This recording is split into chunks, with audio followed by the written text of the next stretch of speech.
হৃদমায়ের প্রেমগাথা লিখেছেন রিক্তা ইসলাম মায়া। বুকের মধ্যে উষ্ণতাপে ঘুম ভেঙে যায় সুফিয়া খানের। খুব নরম কিছু সিটিয়ে আছে ওনার বুকে। সুফিয়া খান বন্ধ চোখের পাতা টেনে খুলতে খুলতে হাত আওড়ালো বুকে সিটিয়ে থাকা বস্তুটির ওপরে। হাতে লাগলো কারোর উষ্ণ উত্তপ্ত শরীর। অন্ধকার কক্ষে সুফিয়া খান ঘাড় উঁচিয়ে তাকালো নিজের বক্ষে থাকা শরীরটার দিকে। বিড়াল ছানার ন্যায় সুফিয়া খানের বুকে গুজে ঘুমিয়ে মায়া। সুফিয়া খান মায়ার কপালে হাত রেখে বুঝতে পারলো মায়ার শরীর পুড়ছে জ্বরে। তিনি তৎক্ষণাৎ হাত বাড়িয়ে অন্ধকার রুমের আলো জ্বালালো ল্যাম্পপোস্টের সুইচ বোর্ড চেপে। উজ্জ্বল কক্ষে তিনি পুনরায় মায়ের গায়ে হাত বুলালেন। রাতের ঘুমানোর সময়ও মায়ের শরীরের তাপমাত্রা ঠিক ছিল, কিন্তু মধ্যরাত হতে হতে মায়ের গা কাঁপিয়ে জ্বর ওঠার কারণটা তিনি বুঝলেন না। বিগত 1.5 মাসে ওনার বেশ অনেক কষ্ট পোহাতে হয়েছে মায়াকে স্বাভাবিক আনতে। যদিও মায়া পুরোপুরি সুস্থ নয়, তারপরে সুফিয়া খানের সঙ্গ মায়ের বেশ পছন্দ। ওনার কথা শোনেন, ওনার মতো কাজও করে মায়া। বিগত 1 মাসে মায়ার প্যানিক অ্যাটাক হয়নি আর জ্বরটাও তিনি নিয়ন্ত্রণে নিয়ে এসেছিল। মায়ের খাবার দাবার, ঘুম, মেডিসিন, পরিচর্যা সবকিছুই তিনিই দেখাশোনা করেন। ওনার নিয়মতান্ত্রিকের মধ্যে দিয়ে মায়ার অস্বাভাবিক মাত্রার জ্বর পুনরায় মায়াকে মানসিক চাপে ফেলতে পারে বলেই চিন্তিত হলেন সুফিয়া খান। কপালে চিন্তার ভাঁজ ফেলে তিনি উঠে বসতে বসতে মায়ের বাহু টেনে বালিশে শোয়ালো। রিমোট চেপে এসির পাওয়ার বন্ধ করতে করতে মায়ের গায়ে ব্ল্যাঙ্কেট জড়ালো। বিছানা ছেড়ে উঠে দাঁড়ালো মায়ার মেডিসিন হতে জ্বর মাপার থার্মোমিটার নিতে। ড্রয়ার খুলে থার্মোমিটার নিয়ে মায়ের মুখে পুরে তিনি দেওয়াল ঘড়ির দিকে তাকালো। সময় নিয়ে অপেক্ষা করলো। পুনরায় মায়ের মুখ থেকে থার্মোমিটারটি বের করে দেখলো মায়ের গায়ের জ্বর 104 ডিগ্রিতে। তিনি থার্মোমিটারটি হাতে নিয়ে কপাল কুঁচকে তাকালো মায়ের দিকে। মায়ের জ্বরের কারণ খুঁজতে গিয়ে মনে পড়লো সন্ধ্যার কথা। ড্রাইভার হাশেমের লাশের সঙ্গে হৃদের রক্তাক্ত অবস্থায় দেখে অতিরিক্ত ভয় থেকে জ্বর এসেছে মায়ের। মানসিক রোগীদের জন্য এসব খুন খারাপি রক্ত দেখাটা ঠিক নয়। তারা অল্পতেই উত্তেজিত হয়ে পড়ে। সেখানে মায়ের রক্তাক্ত অবস্থায় গোটা লাশ দেখেছে হৃদকে ছুরি হাতে। মায়ার গায়ে জ্বর আসাটাও স্বাভাবিক, কিন্তু সুফিয়া খান ভয় পাচ্ছেন এই জ্বরের ঘোরে মায়া না আবার প্যানিক অ্যাটাক করে বসে। তাহলে ওনার বিগত 1.5 মাসে মায়াকে খানিকটা সুস্থ করার চেষ্টাও পুনরায় বৃথা যাবে। তিনি চিন্তিত। সুফিয়া খান নিজের ফোন খুঁজলো এই রাতে মায়াকে নিয়ে হাসপাতালে যাবেন বলে। বেড সাইডে টেবিল হতে নিজের ফোন ওঠাতে ওঠাতে খট করে শব্দ করলো দরজায়। এই রাতে ওনার রুমে কে হতে পারে সেটা দেখতে তিনি ঘাড় ঘুরিয়ে তাকালো দরজার দিকে। দেখলো হৃদকে গম্ভীর মুখে ওনার রুমে প্রবেশ করতে। হৃদকে অসময়ে ওনার রুমে দেখে কপাল কুঁচকে তিনি সোজা হয়ে দাঁড়ালো ফোন হাতে নিয়ে। হৃদের পেছন পেছন ডাক্তার সাজিদাকেও দেখলো কক্ষে প্রবেশ করতে। সুফিয়া খান বুঝলো হৃদের কাছে মায়ের অসুস্থতার খবর ওনার আগেই পৌঁছেছিল। মায়া তো আর যাবে না নিজের অসুস্থতার খবর জানাতে হৃদকে। তার মানে ওনার ছেলে হৃদ নিজেই এসেছে দেখে গেছে মায়াকে। চিন্তিত সুফিয়া খান কপালের ভাঁজ শিথিল হলো।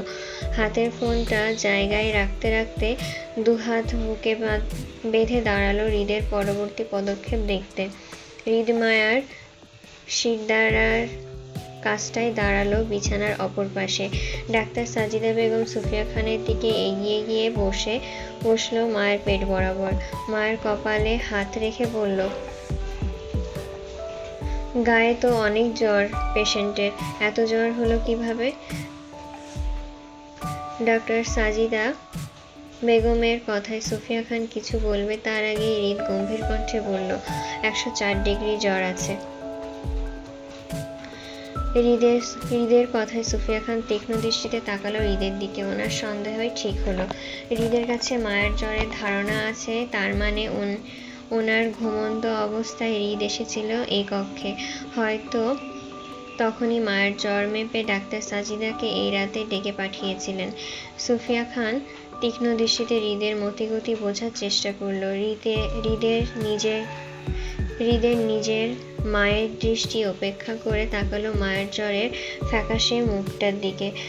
ডাক্তার সাজিদা বেগম সবে জ্বর মাপা থার্মোমিটার ব্যাগ থেকে বের করতে চেয়েছিল, কিন্তু হৃদকে মায়ের জ্বরের মাত্রা বলতে দেখে তিনি হাত গুটিয়ে মায়ের পালস রেট চেক করতে করতে বলল, পেশেন্ট তো এতদিন ভালোই ছিল, রেগুলার চেক আপ করাতে আসতো। আজ দুপুরেও তো দেখলাম মিসেস খানের সঙ্গে সুস্থ সবল ঘোরাফেরা করছে। তাহলে রাত হতে হতে হঠাৎ এত জ্বর ওঠার কারণ কি? ডাক্তার সাজিদার কথায় সুফিয়া খান চুপ রইল। তিনি জানেন ওনাকে কষ্ট করে কিছু বলতে হবে না, যার বউ সেই বলবে কেন এতটা জ্বর হলো তার বউয়ের। সুফিয়া খানের ভাবনা সত্যি ঘটিয়ে হৃদ সত্যি সত্যি ডাক্তার সাজিদাকে জানালো, অতিরিক্ত ভয় থেকে জ্বর উঠেছে। রাতে কোনো কারণে ভয় পেয়েছিল, তারপর থেকেই এই জ্বর। হৃদের কথায় ডাক্তার সাজিদা বলল, আপনারা জানেন পেশেন্ট ভয় পায়, এমন কিছু থেকে পেশেন্টকে দূরে রাখতে হবে। তারপরও কেন পেশেন্টকে এমন? ডাক্তার সাজিদা বেগমের কথা শেষ করার আগে হৃদ শক্ত মেজাজে বলল, জ্ঞান না দিয়ে রুগী দেখুন, মেজাজ খারাপ হচ্ছে, প্রশ্ন করবেন না, ট্রিটমেন্ট করুন। হৃদের কথায় ডাক্তার সাজিদা বেগম থমথমে মুখে তাকালো সুফিয়া খানের দিকে। ডাক্তার হয়ে তিনি পেশেন্টের ব্যাপারে প্রশ্ন করবেন না? পেশেন্টের অবস্থা না জেনে কিভাবে ট্রিটমেন্ট দেবেন? এজন্যই তিনি এই বাড়িতে আসতে ভয় পান। মা ছেলে দুটোই টেরা। একটা কথা বেশি দুটো প্রশ্ন করলেই কেমন যেন চোখ মুখ গম্ভীর হয়ে যায় এদের সঙ্গে। ভালো মানুষ থাকলেই পাগল হয়ে যায়, পাগল মানুষ তো ডাবল পাগল হয়ে যাবে। ওনার ধারণা এর জন্যই হয়তো মায়া নামের মেয়েটি সুস্থ হচ্ছে না, এই মা ছেলে প্যারাই পড়ে। ডাক্তার সাজিদা বাকিটা সময় চুপচাপ মায়াকে দেখে প্রয়োজনীয় ওষুধ লিখল। হাতের কাগজটা সুফিয়া খানের দিকে বাড়িয়ে দিতে তিনি আসিফকে ডাকল। আসিফ দরজার বাইরেই দাঁড়িয়েছিল। সুফিয়া খানের ডাকাতেই সে দ্রুত কক্ষে আসলে সুফিয়া খান হাত বাড়িয়ে আসিফকে মায়ের ওষুধের প্রেসক্রিপশনটা দিল। ডাক্তার সাজিদাকে ক্লিনিকে নামিয়ে দেওয়ার আদেশও করল। আসিফ সম্মতি জানিয়ে ডাক্তার সাজিদাকে নিয়ে বেরিয়ে যেতেই সুফিয়া খান চোখ ঘোরালো হৃদের দিকে। হৃদ তখনও মায়ের দিকে তাকিয়ে। নীরবতা ভেঙে সুফিয়া খান বলল, তুমি কি করে জানলে মায়া অসুস্থ? তুমি কি এসেছিলে এই রুমে?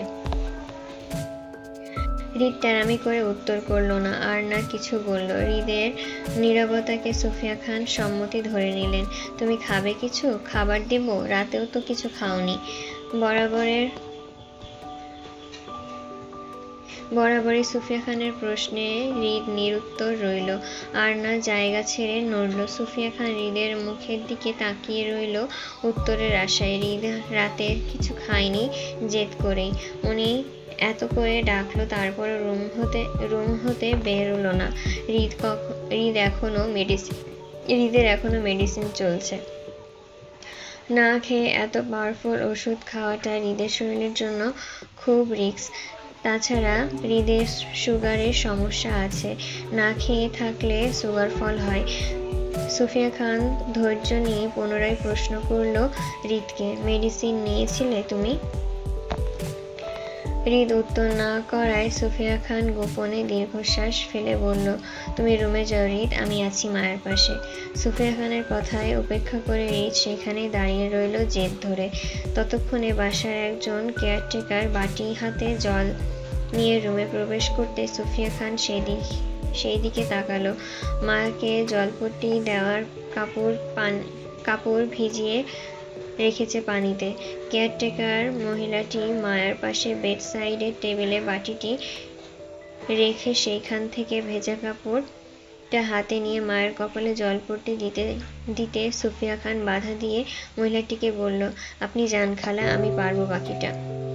হৃদের দিকে তাকিয়ে মহিলাটি আমতা আমতা করলো চলে যেতে। রাতের বিষয়টি নিয়ে মহিলাটি বেশ ভয় পাচ্ছে হৃদকে। যদিও ওনার সহকর্মী রহিমাকে হাশেমের হাতে ধর্ষিত হতে হয়েছে, তারপরও হৃদের হাতে হাশেমের নৃশংসভাবে হত্যাটা ছিল ভয়ঙ্কর। তাজা লাশের রক্তের স্রোতে মনে করলেই এখনো ওনার শরীরে কাঁটা দিয়ে ওঠে ভয়। এই রক্তে দেখেই তো পাগল মাইয়াটা অসুস্থ হইল। সারা রাত তিনিও ঘুমাতে পারেননি রহিমার জন্য। হৃদ খানের আদেশ পেয়ে সেই এখানে এসেছিল। এখন যদি হৃদ খানের কাজ না করে আবার চলে যায়, তাহলে নিশ্চয়ই স্যার রাগ করবেন। কাজের মহিলাটি আমতা আমতা করে বলল, আমি আপনার লগে থাকি ম্যাডাম। কোনো মহিলাটিকে বলতে না দিয়ে সুফিয়া খান গম্ভীর স্বরে বলল, নো নিড, আপনি যান। কাজের মহিলাটি আর দ্বিমনা করল না। ভয়ে ভয়ে সম্মতি দিয়ে বেরিয়ে আসতে চাইলে পেছন ডাকলো সুফিয়া খান। কাজের মহিলাটিকে উদ্দেশ্য করে বলল, খালার ফ্রিজে খাবার রাখা আছে, আপনি সেটা গরম করে এই ঘরে দিয়ে যান। আচ্ছা ম্যাডাম। মাথা নইয়ে সম্মতি জানিয়ে কাজের মহিলাটি দ্রুত বেরিয়ে যেতেই সুফিয়া খান মায়ের মাথায় জলপট্টি দিতে লাগলো। খানিক সময় নিয়ে হৃদের খাবারও চলে আসলো সুফিয়া খানের ঘরে। যেদিন হৃদ চুপচাপ খেয়েও নিল মায়ের ঘরে সোফায় বসে। খাওয়া দাওয়া শেষে কক্ষ হতে বেরিয়ে গেলে পুনরায় ফিরেও আসলো কিছুক্ষণ পর। সুফিয়া খান বুঝতে পারল হৃদ নিজের মেডিসিন নিতে গিয়েছিল কক্ষে। এতক্ষণে আসিফও মায়ার ঔষধ নিয়ে আসলে সুফিয়া খান মায়াকে সেসব খাওয়ালো সময় নিয়ে। এই পুরোটা সময় হৃদ একই জায়গায় দাঁড়িয়ে। শেষ রাতের দিকে মায়ের জ্বর কমে আসলে হৃদ সুফিয়া খানের কক্ষ ছাড়ল। সকাল 8টা। এলোমেলো মায়ার গায়ে চাদর টেনে ড্রয়িং রুমের টেবিলে চেয়ারে পা তুলে বসে। সারা রাতভর জ্বরের তাপে শরীর বেশ দুর্বল মায়ের। সুফিয়া খান রাতভর জেগে মায়ের খেয়াল রেখেছেন। শেষ রাতের দিকে মায়ের গায়ে জ্বরের কমে আসলে তিনি মায়ার ঘামন্ত শরীরটা মুছে দেন অসুস্থতা কাটাতে। দুর্বল মায়া টেবিলের মাথা ফেলে বসে। সুফিয়া খান বাটিতে করে মায়ের জন্য নুডলস রাখতেই মায়া মাথা তুলে বসলো। জ্বরের শুকনো মুখটা বাটির দিকে তাকিয়ে বলল, আমি খাবো না আম্মু। সুফিয়া খান মায়ের কপালে হাত রেখে শরীরের জ্বর মাপলো। জ্বর নেই, তবে শরীরের দুর্বলতা ভ্রেশ কাটতে কিছুটা সময় লাগবে মায়ার। খাবার খেয়েই মায়াকে মেডিসিন দিতে হবে বলে সুফিয়া খান নরম স্বরে বলল, তুমি আম্মুর কথা শুনবে না?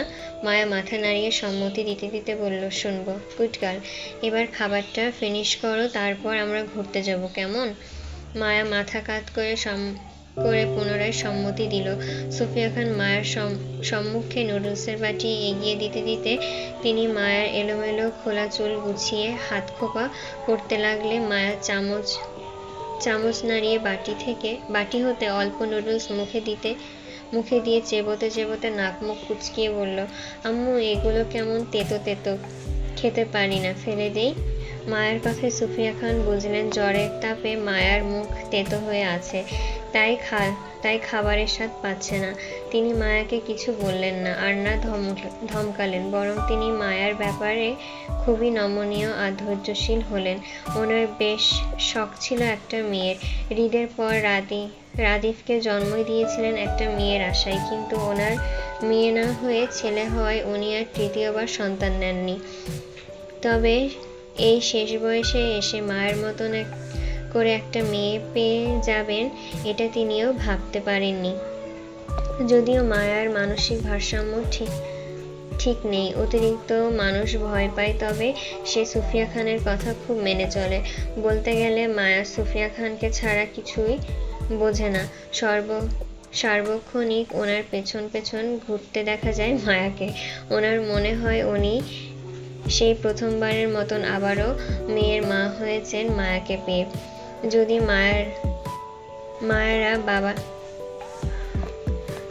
মেয়েরা বাবার নেওয়াটা হয়ে থাকে, কিন্তু মায়া যে পুরোপুরি সুফিয়া খানের নেওয়াটা মেয়ে হয়ে আছে। শক্তপোক্ত সুফিয়া খান কেমন করে জানি মায়ার উপরে বেশ দুর্বল হয়ে গেছে। চোখে হারানোর মতন মায়াকে সর্বক্ষণ চোখে রাখেন তিনি। ওনার ছেলে হৃদ মায়াকে মেনে না নিলেও তিনি মায়াকে সারা জীবন নিজের কাছে রাখবেন বলে মনস্থিরও করে রেখেছেন। এই মেয়ে ওনার কাছে যত্নে থাকবে, ওনার মেয়ে হয়ে। সুফিয়া খান মায়ের গালে আসা চুলগুলো কানে গুজে আদরে হাত বুলায় মায়ের মাথায়। আদরের স্বরে বলল, পছন্দের খাবার ফেলতে নেই আম্মু, আল্লাহ নারাজ হয়। আস্তে আস্তে খাও, তাহলেই দেখবে সব শেষ হয়ে গেছে। এই খাবারগুলো আমি কষ্ট করে তোমার জন্য বানিয়েছি, তুমি না খেয়ে ফেলে দিলে আমি কষ্ট পাবো না? তুমি কি চাও আম্মু কষ্ট পাক? মায়া ভাষা দু চোখে সুফিয়া খানের দিকে তাকিয়ে অসম্মতি জানালো, যার অর্থ সে চায় না ওর আম্মুকে কষ্ট দিতে। সুফিয়া খান ঝুঁকে মায়ের মাথায় চুমু খেতে বলল, তুমি খাবারটা শেষ করো আম্মু আসছে কেমন? মায়া পুনরায় ঘাড় কাত করে সম্মতি দিতেই সুফিয়া খান কিচেনের দিকে এগুলো হৃদের খাবার রেডি করতে। যদিও হৃদ বিগত 1.5 মাস বাড়িতে কারোর সঙ্গে বসে খায়নি, তবে আজ হৃদ ওনাদের সঙ্গে বসে নাস্তা করবে। শুধু নাস্তাই নয়, ওনার ধারণা মতে হৃদের 3 বেলায় ওনাদের সঙ্গে খাওয়ার কথা, কারণ তিনি দেখেছেন হৃদের চোখে মায়াকে হারানোর ভয়, আর এই ভয়ে হৃদকে মায়ার আশেপাশে রাখবে। সুফিয়া খান চলে যেতে মায়া বাটির দিকে তাকালো। নুডলসের চেয়ে চিংড়ি মাছ আর মাশরুম বেশি। মায়ের পছন্দের খাবারের মধ্যে চিংড়ি মাছ একটা। সেগুলোই একে একে মুখে তুলছিল সবে। হঠাৎই চেয়ার টানার শব্দে মায়া খেতে চোখ তুলে সামনে তাকাতেই দেখলো হৃদ মায়ের পাশের চেয়ারটা টেনে বসেছে। হৃদকে দেখে মায়া অস্থির উত্তেজিত হলো ভয়ে। রাতের কথা মনে করে চিৎকার করলো সুফিয়া খানের উদ্দেশ্যে। মায়ের চিৎকারে তক্ষুনি ছুটে আসলো সুফিয়া খান। মায়াকে আতঙ্কিত হতে দেখে তিনি নিজেও ভয় পেলেন। ভেজা হাতে ছুটে এসে মায়াকে জড়িয়ে ধরে মায়ের ভয়ার্ত মুখ লুকালো সুফিয়া খানের বুকে। অধৈর্যে সুফিয়া খান হৃদকে শাসিয়ে বলল, কি করেছো তুমি ওর সাথে? হৃদে সবেমাত্র বসেছিল, সে কিছু করার আগেই বদনাম হয়ে গেল এই মেয়ের চিৎকারে। এখন সব দোষ তার। কিছু করার পর দোষ করলে না হয় মানা যেত, কিন্তু এই মেয়ে তাকে সেই সুযোগই দিল না। তার আগেই তাকে দেখে চিৎকার করে বসলো। হৃদ বিরক্তি গলায় বলল, আমি আবার কি করব? তাহলে কাঁদছে কেন ও? চোখে পানি বেশি সেজন্য। বরাবরই হৃদের টেরা উত্তর। সুফিয়া খান হৃদকে কিছু বলল না, মায়াকে নিয়ে চলে যেতে চাইল। মায়া এক হাতে সুফিয়া খানকে জড়িয়ে অন্য হাতে নিজের নুডলসের বাটি চেপে দাঁড়াতে চাইলে বাটিতে টান পড়লো হৃদের।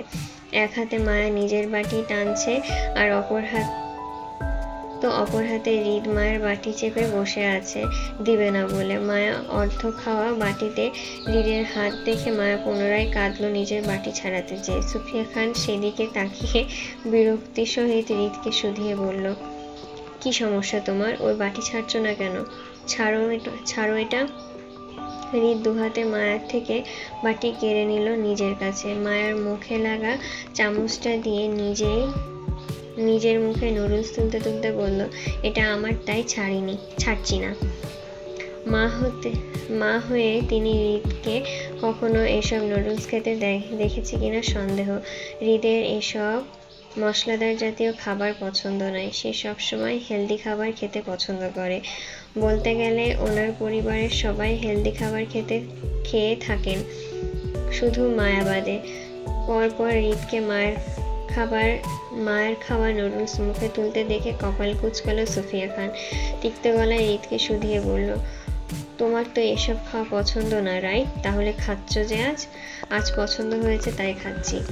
হৃদের কথায় সুফিয়া খান চুপ রইল, বেশি কথা বাড়ালো না। অনেকদিন পর হৃদ ওনার সঙ্গে একটু স্বাভাবিক কথা বলছে, এটাই অনেক। মায়ের জন্য না হয় উনি পুনরায় খাবার বানিয়ে দেবেন। মায়াকে নিয়ে সুফিয়া খান কিচেন রুমের দিকে যেতেই হৃদ নুডলস মুখে তুলতে তুলতে চোখ ঘুরিয়ে তাকালো কিচেনের দিকে। ডাইনিং হতে কিচেন স্পষ্ট দেখা যায়। সেখানে সুফিয়া খানের আঁচল ধরে মায়া দাঁড়িয়ে, হাতে একটা আপেল। কিছু সময় পর পর তাতে কামড় বসাচ্ছে চিবোতে চিবোতে। হৃদ শান্ত দৃষ্টিতে মায়ের দিকে তাকিয়ে বাকি খাবারটা শেষ করলো। টিস্যু দিয়ে মুখ মুছতে মুছতে উঠে দাঁড়ালো। টেবিল ছেড়ে চলে যেতে গেলে পুনরায় মায়ের দিকে তাকালো। মায়া ঘাড় ঘুরিয়ে ততক্ষণে এদিকেই তাকিয়েছিল। এতে দুজনের চোখাচোখি হলো মুহূর্তে। ভয়ার্ত মায়া তৎক্ষণাৎ হৃদের থেকে দৃষ্টি সরিয়ে নিতেই হৃদ প্রস্থান করলো ডাইনিং হতে। হৃদকে চলে যেতে দেখে পেছন পেছন সুফিয়া খানও আসলো হৃদের খাবার নিয়ে। প্লেট ভর্তি খাবার টেবিলে রাখতে রাখতে দেখলো হৃদ মায়ার রাখা অল্প খাবার খেয়ে বেরিয়েছে। সুফিয়া খান দীর্ঘশ্বাস ফেলে মায়ের দিকে তাকালো। ওনার শরীর ঘেঁষে মায়া দাঁড়িয়ে। মা ছেলের অদৃশ্য দুর্বলতা হয়ে দাঁড়িয়েছে এই মেয়ে। হৃদ চাচ্ছে মায়ের অসুস্থতার পাশে দাঁড়াতে, কিন্তু কোনো কিছু ওনার ছেলেকে আটকাচ্ছে মায়ের কাছে আসতে। কিন্তু কি, মায়ের বিয়ে নাকি অন্য কিছু? যদি মায়ের বিয়েটা হৃদকে তার বউয়ের থেকে দূরে রাখে, তাহলে সেটা সঠিক নয়। প্রথম স্বামী জীবিত অবস্থায় দ্বিতীয় বিয়ে জায়েজ নয়, সেটা হৃদ নিজেও জানে। জেনে বুঝে সে নিশ্চয়ই অবুঝপনামো করবে না। অবশ্যই অসুস্থ মায়ের পাশে দাঁড়াবে। আর যদি সত্যি মায়ের বিয়ে নিয়ে হৃদের দ্বিধা থাকে, তাহলে সেটা হৃদ চাইলে নিজেই ক্লিয়ার হতে পারে। খোঁজ করতে পারে মায়ের বিয়েটার ব্যাপারে, যেটা হৃদ নিজে থেকে করছে না। তার মানে হৃদ স্বেচ্ছায় চাচ্ছে না মায়ের বিয়েটা ক্লিয়ার হতে। হয়তো হৃদ মায়ের সুস্থতার অপেক্ষা করছে সত্যিটা জানার। মনস্তাত্ত্বিক ভাবনায় সুফিয়া খানের মনে হলো হৃদের দ্বিধা দূর করতে হলে ওনার কোনো মাওলানার সঙ্গে কথা বলা প্রয়োজন। দরকার হলে দুইজনের পুনরায় বিয়ে দিবে। তারপরও ওনার ছেলের সকল দ্বিধা দূর করে মায়াকে হালাল করবে হৃদের জন্য। তপ্ত রোদের উত্তপ্ত শহর। আসিফ সবে দোকানের ঘাঁটি হতে বাসায় ফিরল। ক্লান্তিতে বাসার কলিং বেল চেপে দাঁড়ালো, গায়ের শার্টটা দুবার ঝাঁকিয়ে। শরীরের ঘাম শার্টে ভিজে লেপ্টে। এই সময় গোসল না করলেই নয়, বড্ড অসহ্য লাগছে নিজেকে। আরিফ কলিং বেল বাজাতেই 10-15 সেকেন্ডের মাঝেই দরজা খুলে দিল কেউ। আসিফ ক্লান্তময় চোখে সামনে তাকাতেই তার চোখ শীতল হলো কারো স্নিগ্ধ মুখ দেখে। ফুটফুটে লাজুক হেসে দরজা ধরে দাঁড়ালো সে, যেন এতক্ষণ সে আরিফের অপেক্ষায় বসেছিল। আরিফ ঘরে প্রবেশ করতে করতে আরো একবার চোখ ঘুরিয়ে তাকালো মেয়েটির দিকে। মুহূর্তেই দুইজনের চোখাচোখি হলো। সংকোচে আরিফ চোখ নামিয়ে নিলেও মেয়েটি নিল না, বরং দরজা লাগিয়ে আরিফের পেছন পেছন রুম অব্দি যেতে যেতে বলল, আজ এত বেশি দেরি হলো কেন তোমার ফিরতে? প্রশ্নে গাঢ় অধিকার বোধ জমা মেয়েটির। আরিফ সেই অধিকারটাকে সম্মান জানিয়ে রুমে যেতে যেতে ঘাড় ঘুরিয়ে তাকালো বসার ঘরের দরজায় দেওয়ালে ঘড়ির দিকে। ঘড়ির কাঁটায় 3:15 দেখে সে খানিকটা চিন্তিত স্বরে বলল, বেশি দেরি হয়েছে আমার? আরিফের দৃষ্টি ধরে মেয়েটিও এক পলক তাকালো সময়ের কাঁটার দিকে। আরিফের কথা সম্মতি দিয়ে বলল, হয়েছে একটু, তবে ব্যাপার না। আম্মু কই, দুপুরে খেয়েছে কিছু? খেয়েছে, কিন্তু আম্মু মাকে দেখার জন্য রোজ কান্নাকাটি করে। তুমি আম্মুকে মায়ের কাছে নিয়ে গেলেই তো পারো। ফিহার কথায় আরিফ চুপ রইল। মায়ার অসুস্থতার কথা সবার জানা, কিন্তু মায়া কত ভারসাম্যহীন রোগী সেটা রেহানা বেগম বা ফিহা তারা কেউই জানে না। আরিফ মায়ার বিয়ের বিষয়টা ওর মাকে জানাতে চাচ্ছে না বলেই ফিহাকে কিছু বলে না। যদিও ফিহা সত্যিটা জানলে ওর মাকে বলবে না, তারপরেও আরিফ রিস্ক নিতে চায় না তার মাকে নিয়ে। আর মায়ার সত্যিটা জানলে রেহানা বেগমও আরো অসুস্থ হয়ে পড়বে বলেই আরিফ সত্যিটা জানাতে চায় না নিজের মাকে। তাছাড়া আরিফ ইন্ডিয়া থেকে ফেরার পর বেশ কয়েকবার চেষ্টা করেছিল মায়ের সঙ্গে দেখা করার, কিন্তু রিদ খানের কড়া সিকিউরিটি ভেঙে সে আজও সক্ষম হয়নি মায়ের সঙ্গে দেখা করতে। বলতে গেলে মায়ের জন্য ওর পরিবারকে নিষেধ করে দিয়েছে রিদ খান। তবে আসিফের সঙ্গে আরিফের রোজ কথা হয় হৃদের অগোচরে। আসিফের থেকে জানতে পায় মায়ার মানসিকতার সম্পর্কে। তার পরিবার কতটা মানসিক চাপে ফেললে তার হাসি খুশি চঞ্চল বোনটা এভাবে পাগল হয়ে যায়, সেটার ধারণা আরিফও করতে পারে না। মায়ের কথা মনে পড়লে আরিফের তীব্র বুক ব্যথা করে অপরাধ বোধে। বড় ভাই হয়ে সে বোনকে হেফাজত করতে পারেনি। আরিফের অনুপস্থিতিতে ওর পরিবারের সবাই মায়াকে অন্যত্র বিয়ে দিয়ে দিবে, সেটা সত্যি আরিফের কাছে অকল্পনীয় ছিল। আরিফের এতবার করে বলার পরও বিবাহিত মায়াকে আবারও বিয়ে দেওয়াটা শুধু অন্যায় নয়, পাপও হয়েছে। সে ইন্ডিয়া থেকে ফিরে মায়ের বিয়ের খবরটা শুনে তার মাথায় আকাশ ভেঙে পড়ার মতন শক হয়েছিল। তারপর এই নিয়ে পরিবারের সকলের সঙ্গে আরিফের ঝামেলাও হলো। বাপ চাচা ফুপিরা সবাইকে এড়িয়ে মায়ের হাত ধরে সে সেই রাতে বাড়ি থেকে বেরিয়ে আসলো তার অসুস্থ পরিবারকে ত্যাগ করে। যে পরিবারের সন্তানদের জীবনের কোনো মূল্য নেই, সেই পরিবারে আরিফও থাকবে না বলে ঠিক করলো। মায়ের হাত ধরে চট্টগ্রামে তার বাসায় এসে উঠল। একা বাড়িতে আরিফ আর ওর মাই থাকতো, কিন্তু দিন দিন মায়ের জন্য রেহানা বেগম অসুস্থতা বাড়তে থাকলে সে হিমশিম খেত নিজের মাকে আর নতুন বড় করা ব্যবসাটাকে একত্রে সামলাতে। এবার সে সবেমাত্র ব্যবসাটা বড় করে তুলেছে। না চাইতেও সারাদিন রাত তার গোডাউনেই পড়ে থাকতে হতো বলে তার মার অযত্নে অসুস্থতায় বাসায় পড়ে থাকতো একা একা। সেজন্যই সে এক সন্ধ্যায় নিজের মাকে নিয়ে ফিহার হোস্টেলে হাজির হয়। ঘামান্ত শরীরে ময়লা টি-শার্টে ফিহাকে ফোন করে নিচে নামতে বলে সে, গাড়ির বাইরে দাঁড়িয়ে। ফিহা গায়েও সাদামাটা পোশাক ছিল সবসময়ের মতন, কিন্তু ফিহা নিচে নামে আসতেই আরিফ ফিহাকে বিয়ের প্রস্তাব দিয়ে বসে তৎক্ষণাৎ। সেই দিন ফিহা প্রচুর শক হয়েছিল। যদিও দুজনের মাঝে তাদের বিয়ে নিয়ে আলোচনা হচ্ছিল কিন্তু আরিফ হুট করে এসে ফিহাকে বিয়ে করতে চায় এমনটা জানতো না ফিহা। আরিফের প্রস্তাবে প্রথমে ফিহা না করতে চাইলেও নিজের পরিবারের অনুপস্থিতি দেখে কিন্তু পাছে রেহানা বেগমের অসুস্থতার কথা চিন্তা করে সেই রাতেই আরিফের হাত ধরে বিয়ে করে এই বাসায় এসে ওঠে। তারপর থেকে ফিহা এ বাড়িতেই থাকছে আরিফের বউ হয়ে। রেহানা বেগমের শরীরও আগের থেকে অনেকটা সুস্থ, শুধু মায়ের জন্য কান্নাকাটি করে সবসময়, যা আরিফ চাইলেও নিজের মাকে মায়ের অবধি নিয়ে যেতে পারে না, কারণ রিদ খান মায়ের সঙ্গে কারো দেখা করতে দেবে না। হয়তো রিদের জায়গায় আরিফ থাকলেও এটাই করতো। নিজের বউয়ের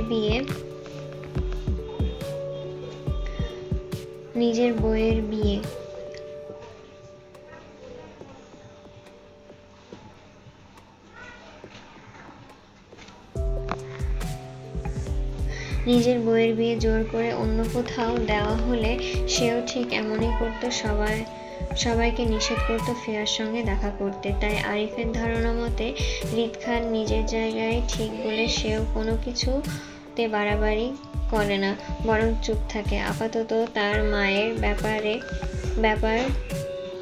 ব্যাপারে কি করা উচিত সে বুঝতে পারে না।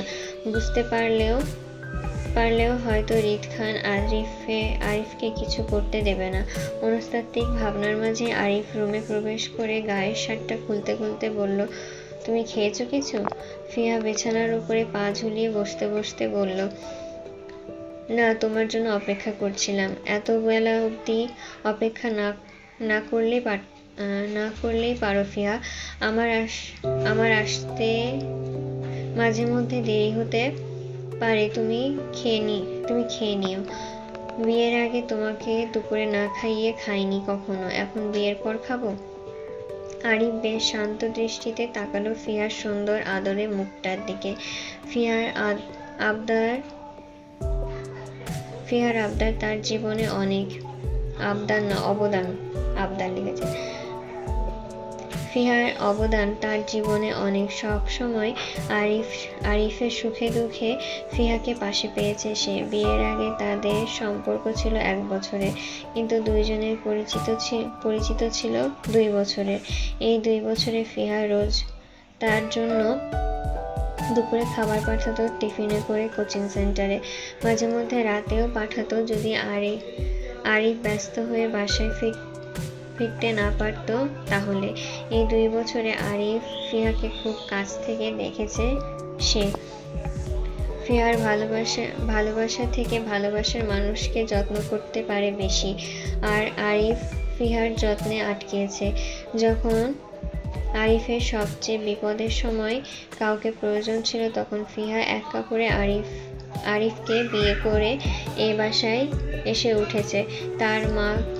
তার মার খেয়াল রেখেছে, অথচ আরিফ কখনোই মুখ ফুটে জানতে চায়নি ফিহা আদৌ আরিফের কাছে ভালো আছে কিনা। তুমি আমার কাছে ভালো আছো তো ফিহা? আরিফের কথায় ফিহা তৎক্ষণাৎ উত্তর দিয়ে বলল, আরে তোমার কাছে আমি বিন্দাস আছি জান। তোমার মতন সুন্দর আর দায়িত্বশীল স্বামী পেয়ে আমি খুশি হব না বলো? তোমার জায়গায় যদি আমি কোনো মোটা ভুঁড়িওয়ালা টাকলা মাথার কাউকে বিয়ে করতাম তাহলে হয়তো সমস্যা হতো।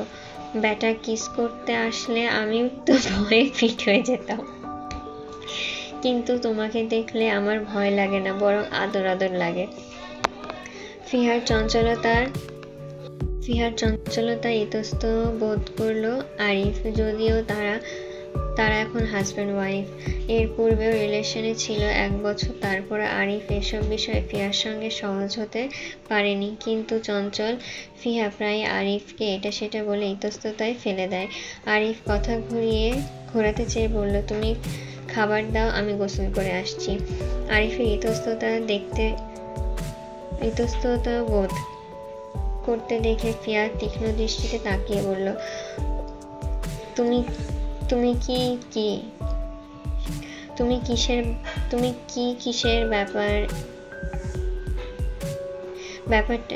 কিসের ব্যাপারটায় লজ্জা পাচ্ছ জান?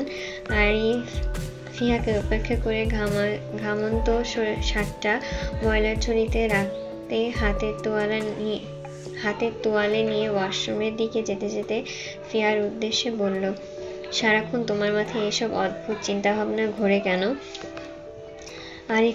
আরিফকে পালাতে দেখে ফিয়া তৎক্ষণাৎ দৌড়ে গিয়ে ওয়াশরুমের দরজা ধরে দাঁড়ালো। আরিফের পথ আটকে বলল, তুমি আমার কথায় লজ্জা পাচ্ছ, রাইট?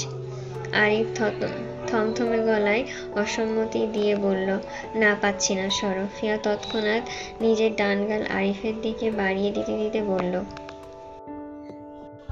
তাহলে একটা কিস করে দেখাও তো তুমি লজ্জা পাচ্ছ কিনা সেটা। আরিফ থমথমে মুখে ফিয়াকে শুধিয়ে বলল, ফিহা, আমি ঘেমে আছি, সরো, গোসল করব। তুমি ঘামলে আমার সমস্যা নেই, ঘামান্ত শরীরে চুমুটা লবণাত্মক লাগবে, এই যা। লবণ আমার পছন্দ, তুমি করো তো। ফিহা পুনরায় গাল বাড়িয়ে দিতে চাইল আরিফের ঠোঁটের সামনে, কিন্তু ফিহা 2 পা উঁচিয়ে আসার কারণে শরীরের খেই হারিয়ে পড়ে যেতে নিলে এক হাতে আরিফের খালি বুক আঁকড়ে ধরতে চাইল পড়ে যাওয়া থেকে বাঁচতে, কিন্তু আরিফের শরীরে কাপড় না থাকায় হাত ফসকে যেতেই আরিফ তৎক্ষণাৎ 2 হাতে আঁকড়ে ধরল ফিয়াকে। ফিয়ার পিঠ ঠেকে গেল ওয়াশরুমের দরজায়, আর আরিফের মুখ ফিয়ার গলায়। কয়েক সেকেন্ডের মাঝে ফিয়া গলায় চিনচিন ব্যথা অনুভব করতে ফিয়া চমকে ওঠার মতন আরিফকে 2 হাতে ঠেলে দূরে সরাতে চেয়ে বলল, আরিফ ছাড়ো, ব্যথা পাচ্ছি আমি। আরিফ তৎক্ষণাৎ ফিয়াকে ছাড়ল না, বরং সময় নিয়ে ফিয়ার থেকে সরে দাঁড়াতেই মুহূর্তে ফিয়ার হাত চলে যায় ব্যথিত গলায়। কামড়ের জায়গায় ভীষণ জ্বলছে। ফিয়া বিরক্তির চোখে আরিফের দিকে তাকাতেই আরিফ বলল, এটা চলবে নাকি আরো একটা লাগবে তোমার? আরিফের কথায় ফিয়াও দমে যাওয়ার পাত্রী নয়। সে আরিফকে ঠেলে সরিয়ে দিল নিজের থেকে। রুম হতে বেরিয়ে যেতে যেতে বলল, কাজটা লোক এক বউকে কিস করবে তাতেও হিসাব করে, বলে তোমার একটা লাগবে নাকি 2টা? পারলে আমার কাছে আইসো, আনলিমিটেড বন্যা বয়ে দেব। ফিয়ার কথাগুলো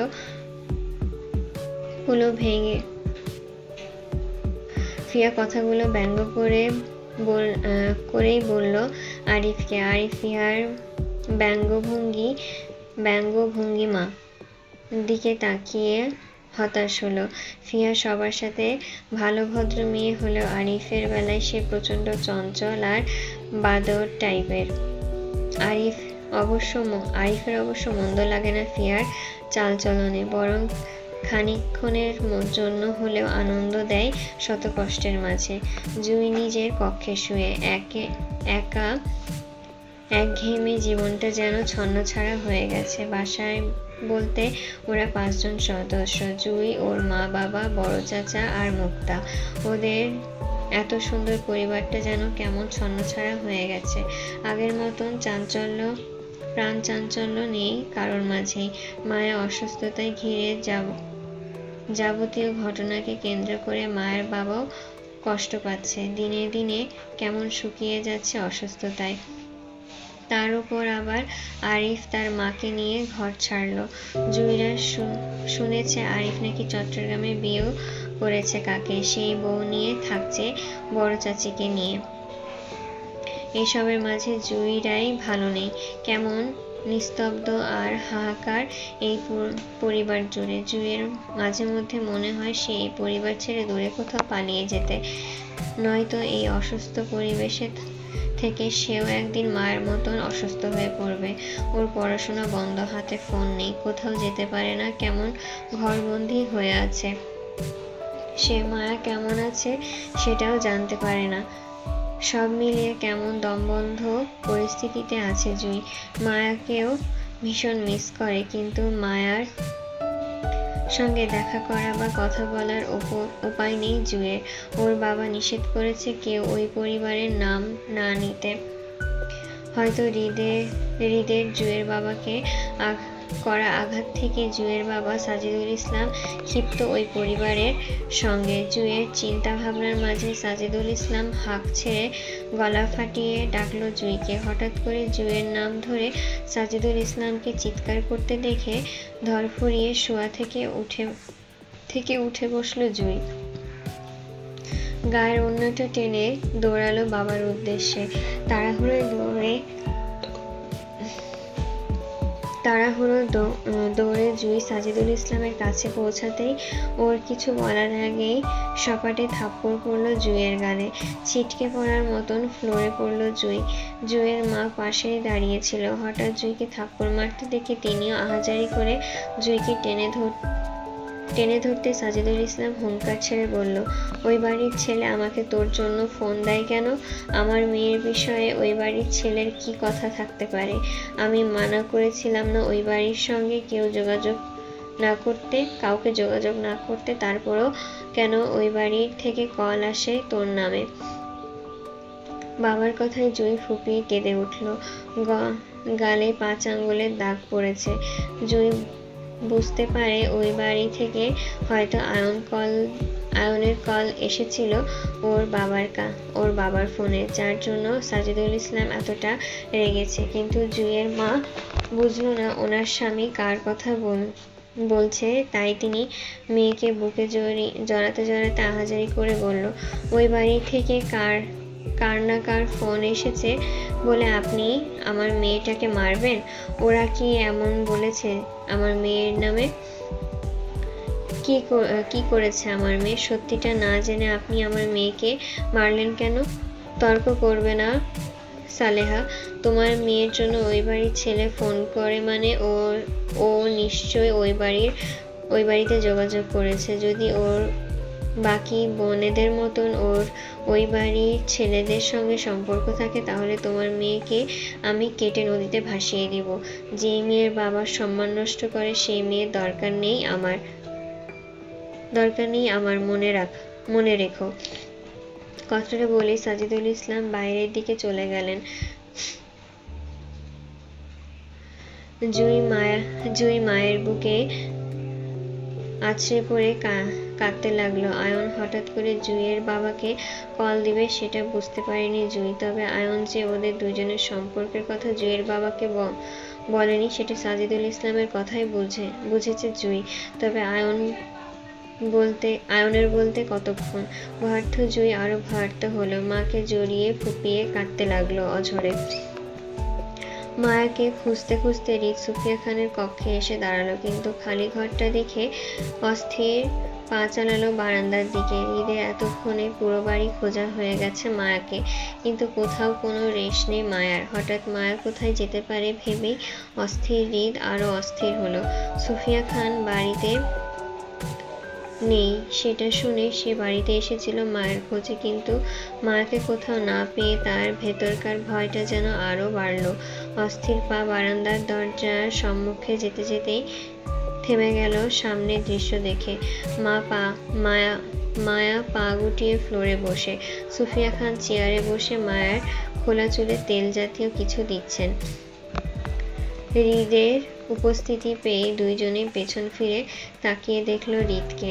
মায়ের চোখে ভয় নেই, কিন্তু সুফিয়া খানের কপাল কুঁচকে আসলো হৃদের অস্থির উত্তেজিত মুখটা দেখে। তিনি এই অসময়ে হৃদকে বাড়িতে দেখে বলল, কি হয়েছে বাবু, কোনো সমস্যা? মাতৃত্বের ভালোবাসায় সুফিয়া খান হৃদকে বাবু বলে সম্বোধন করে প্রায়শই। হৃদ মায়ের কথায় স্বস্তির নিঃশ্বাস ফেলে চোখ ঘোরালো মায়ার দিকে। মায়াকে হেফাজতে দেখে ছোট করে বলল, না। কথাটা বলে হৃদ চলে যেতে নিলে পেছন ডাকলো সুফিয়া খান। বলল, দুপুরে খেয়েছিস নাকি খাবার দেব? দাও। মায়ার অর্ধ মাথায় তেল দেওয়া অবস্থায় সুফিয়া খান উঠে দাঁড়ালো মায়াকে নিয়ে। দুপুরের খাওয়ার সময় হয়েছে। যদিও মায়াকে আগে খাওয়ানো হয়েছে, তবে তিনি ভেবেছিল মায়াকে আগে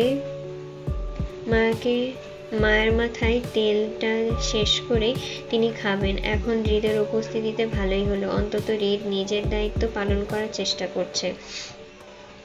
সুফিয়া খান মায়ের চুলগুলো পেঁচিয়ে হাত খোপা করে মায়াকে নিজের সঙ্গে নিয়ে গেল। হৃদ গোসল করতে করতে সুফিয়া খান ততক্ষণে খাবার রেডি করলো সার্ভেন্টদের নিয়ে।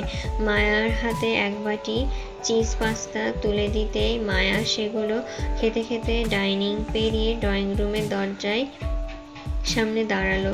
বাগানে পাকা ফলের দিকে তাকিয়ে মুখে খাবার চেবোচ্ছে। হৃদ গোসল শেষে সিঁড়ি বেয়ে নিচে নামতে নামতে মায়াকে একা পেল। বিগত 1.5 মাসে সে মায়াকে একা দেখেছে কিনা সন্দেহ। সারাক্ষণ সুফিয়া খানের পেছন পেছন ঘুরে মায়া। আজ একা পেয়েই হৃদ সেদিকে হাঁটলো।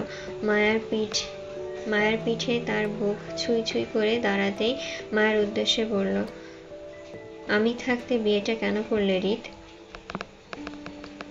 হৃদের হঠাৎ কথায় চমকে ওঠার মতন মায়া তৎক্ষণাৎ লাফিয়ে পেছন ফিরতে মায়া মুখ বাজল হৃদের বুকে। দ্রুত পেছন হাঁটতে চাইলে হৃদ সামনে এগিয়ে মায়ার সঙ্গে দূরত্ব ঘোচালো। মায়া হৃদের ভয়ে তৎক্ষণাৎ হাতের বাটিটা পেছনে লুকালো। মায়ের ধারণা হৃদ সকালের মতন করে আবারও মায়ের খাবার ছিনিয়ে খেয়ে ফেলবে। মায়াকে নিজের খাবার লুকাতে দেখে হৃদ কপাল কুঁচকে তাকালো মায়ের দিকে। মুহূর্তে তার চোখ শিথিল হয়ে গেল মায়ের নতুন রূপ দেখে। মায়ের নাকে ছোট্ট পাথরের নাকফুলটা চকচক করে উঠল হৃদের চোখে। হৃদ মোহিত চোখ ঘোরালো মায়ের মুখে, দেখলো কানের দুটো ডায়মন্ডের পাথরের দুল দেওয়া, গলায় চেন, হাতে স্বর্ণের চুড়ি। হৃদের দৃষ্টি নত করে মায়ের পায়েও তাকালো, দেখলো দুটো স্বর্ণের পায়েল জড়িয়ে মায়ার 2 পায়ে। হৃদ ফের নিজের মোহিত দৃষ্টি ঘোরালো মায়ের আদরের নিষ্পাপ মুখটার দিকে। কেমন ডাগর ডাগর ভয়ার্ত চোখে হৃদের দিকে তাকিয়ে সে। হৃদ হাত বাড়িয়ে মায়ের নাকের ফুলটা ছুঁতেই মায়া হৃদের ভয়ে আরো সিটিয়ে গেল। মায়া আশেপাশে তাকিয়ে সুফিয়া খানকে খুঁজল, হৃদের থেকে বাঁচতে চেয়ে। হৃদ মায়ের ভয়ার্ত মুখ দেখে মোহিত গলায় বলল, এসব কে দিয়েছে তোমায়? হৃদের আঙ্গুল ঘোরালো মায়ের নাক ফুলে। ভয়ার্থ মায়া মুখে মিনমিন করে বলল, আম্মু। হৃদ মায়ের মুখে দৃষ্টি ঘুরিয়ে কানে তাকালো। 2 আঙ্গুলে মায়ের কানের দুলে টোকা দিতে দিতে একই গলায় বলল, সুন্দর। মায়া হৃদের ভয়ে ভয়ার্থ গলায় পুনরায় মিনমিন করে বলল, আমি যাই? না। মায়াকে দাঁড় করিয়ে রেখে হৃদ ফের মায়াতে দৃষ্টি বোলালো। সে কখনো মায়াকে এইভাবে কল্পনা করেনি। মূলত হৃদ বোঝে না মেয়েদের কিভাবে সাজলে বউ লাগে। হৃদ অবুঝ হৃদয়ে বুঝ যেন সুফিয়া খান দিল মায়াকে বউয়ের মতন করে গয়নাপত্র পরিয়ে। দেখতেও মায়াকে বেশ বউ লাগছে। হৃদ 1 বার নয় 2 বার নয়, বারবার মায়ার উপরে দৃষ্টি ঘোরালো। মন ব্যাকুল হলো মায়াকে ছুঁয়ে দেখার, কিন্তু কোথায় যেন কিছু একটা বাধা দিচ্ছে হৃদকে। হয়তো মায়ের অনাকাঙ্ক্ষিত বিয়েটা। হৃদ মায়ের দিকে দৃষ্টি স্থির রাখতে খানিকটা শক্ত গলায় বলল, আমার অসুস্থতার সুযোগ নিয়ে অন্য কাউকে কবুল কেন বললে হৃদ? বাবু, খেতে আয়। মায়ের ডাকে নড়ল না হৃদ, বরং দৃষ্টি স্থির মায়ের উপরে উত্তরের আশায়। যদিও সে জানে মায়ের অসুস্থতার কারণে হৃদকে উত্তর দেবে না, তারপরও হৃদ মায়ের থেকেও তার সকল প্রশ্নের উত্তর চায়। সে তৃতীয় পক্ষ হতে তার ব্যক্তিগত জীবনের কোনো উত্তর চায় না। দরকার হলে হৃদ অপেক্ষা করবে মায়ের সুস্থতার, তারপরেও তৃতীয় পক্ষ নয়। হৃদ চাইলে তার সব প্রশ্নের উত্তর তৃতীয় পক্ষ হতে জানতে পারত, কিন্তু সে অন্যের কথা শুনে বিশ্বাস করার মতন মানুষ নয়। তার ব্যক্তিগত জীবনের সমস্যা তার ব্যক্তিগত মানুষের থেকেই শুনবে, নয়তো না। সুফিয়া খানকে দেখতে পেয়ে মায়া হৃদের থেকে পালিয়ে গেল। চেয়েও মায়াকে আটকালো না, বরং যেতে দিল। হৃদের কেন জানি মনে হচ্ছে মায়া হৃদকে একেবারে ভোলেনি। যদিও মায়া অসুস্থ সেটা সত্য, তারপরে মায়া হৃদকে একেবারে ভোলেনি, বরং অসুস্থতার মাঝে অল্প হলেও হৃদকে মনে রেখেছে মায়া। আচ্ছা, কোনো কারণে কি মায়া হৃদকে এড়িয়ে যেতে চাচ্ছে, নাকি হৃদের মনের সন্দেহ এটা কোনটা? রাত 1টার ঘরে চাঁদবিহীন আকাশে জ্বলজ্বল করছে অসংখ্য তারার মেলা। পথঘাটে জনমানবহীন, শূন্য।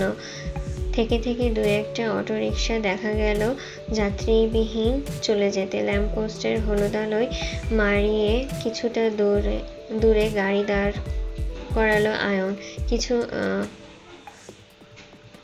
এখানটায় বেশ অন্ধকার, আলোছায়া গাছতলায়।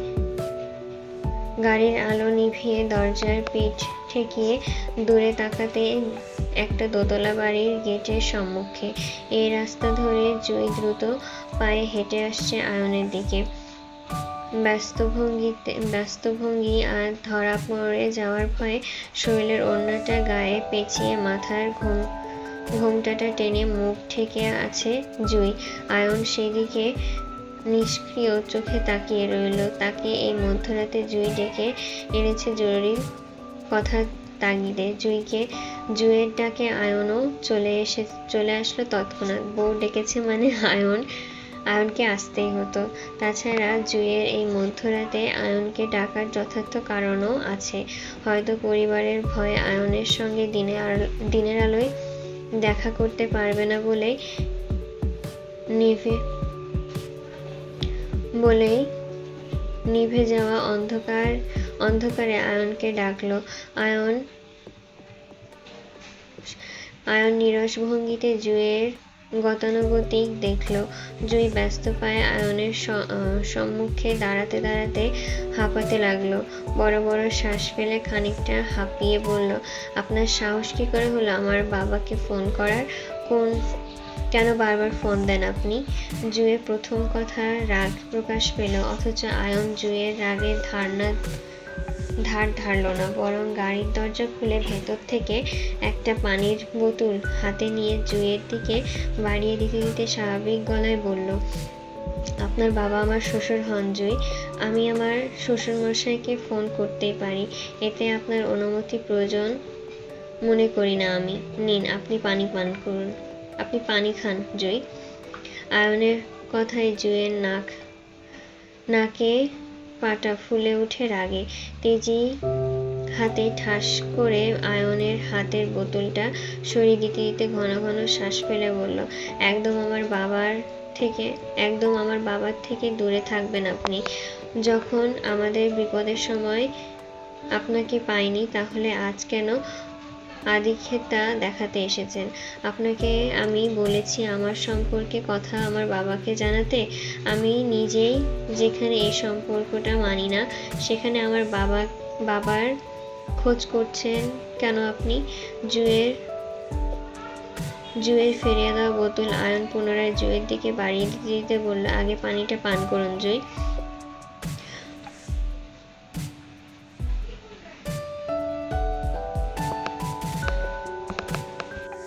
স্থির পান। আমার কথা শুনুন, যেটা চলে গেছে সেই পরিস্থিতি আমি অতীতে ফিরিয়ে ঠিক করতে পারবো না, সে ক্ষমতা আমার নেই। তবে সামনে যে পরিস্থিতি হবে সেটা অবশ্যই সামলানোর দায়িত্ব আমার অবশ্যই আপনার বাবার সঙ্গে কথা বলে সবকিছু জানাতে হবে। ওনাকে বোঝাতে হবে যা কিছু হয়েছে সবটাই আমাদের ভুল বোঝাবুঝি থেকে হয়েছে। এসব কিছুই এবার আমাদের ঠিক করা উচিত। তাছাড়া এই বিয়ে ওইখানে কে রে তোরা? কি করছিস ওইখানে? হাঁক ছেড়ে ডাকা পথলোকের ডাকে জুঁই ধরফড়িয়ে চমকে উঠল।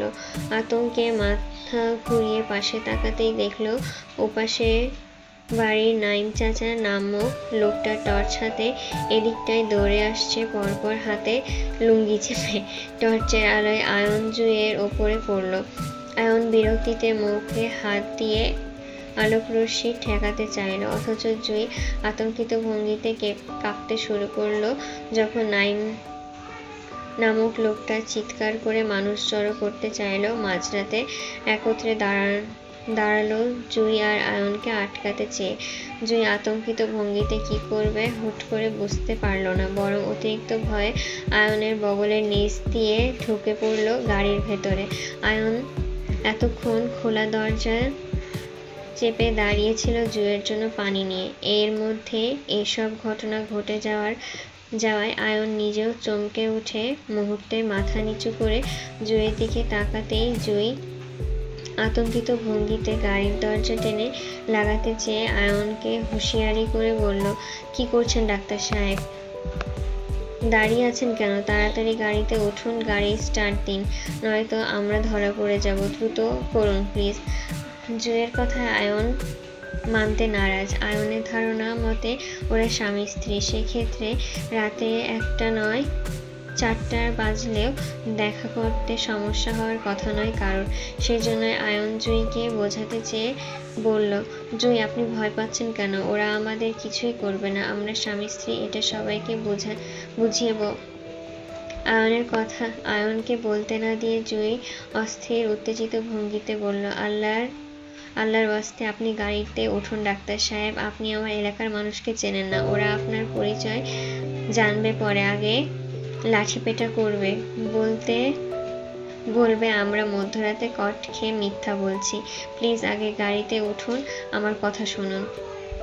আয়ন জুইয়ের কথা কিছু বলতে গিয়েও হইচই পড়া রাস্তার দিকে তাকিয়ে থেমে গেল। সত্যি দেখলো আশপাশের বাড়ি থেকে মানুষ হইচই করে লাঠি হাতে বের হচ্ছে ওদের মারতে। আয়ন আর ভাবার সময় নিল না, বরং জুইয়ের কথার মতো ঘুরে গিয়ে তৎক্ষণাৎ বসলো ড্রাইভিং সিটে। পূর্ব থেকে গাড়ি ঢাকা মহাসড়কের দিকে ঘোরানো ছিল বলে আয়ন জুইকে নিয়ে গাড়িটি সেই রাস্তায় টানলো।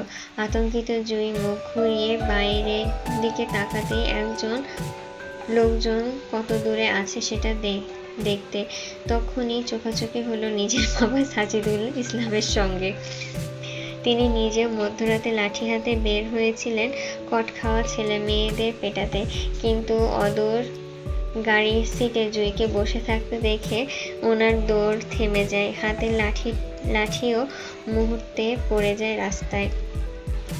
তখনই শোনা গেল সাজিদুল ইসলামের সম্মুখে থাকা নাইম লোকটির চিৎকার। সাজিদুল ইসলামের সঙ্গে নাইম লোকটাও জুইকে গাড়িতে বসা দেখলো কোনো ছেলের সঙ্গে। তিনি মুহূর্তে চিৎকার করে পেছনে দৌড়ে আসা লোকগুলোকে বলল, আরে এইটা আমাগো সাজিদুলের মাইয়া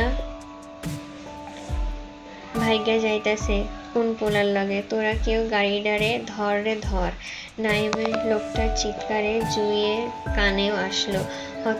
হতভম্ব হতবুদ্ধি হয়ে বাঘহারা হয়ে গেল মুহূর্তে।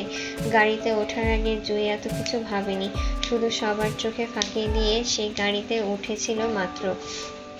সবাই চলে গেলে সেও নেমে যেত, কিন্তু এখন না চাইতেও সে বদনাম হয়ে গেল। এলাকাবাসীর সামনে ওর বাবার মানসম্মানে টান দিল। প্রথমে মায়া আর এখন জুই। না চাইতেও কলঙ্কের দাগ লেগে গেল ওদের চরিত্রে। ওর বাবা কিভাবে সমাজে মুখ দেখাবে?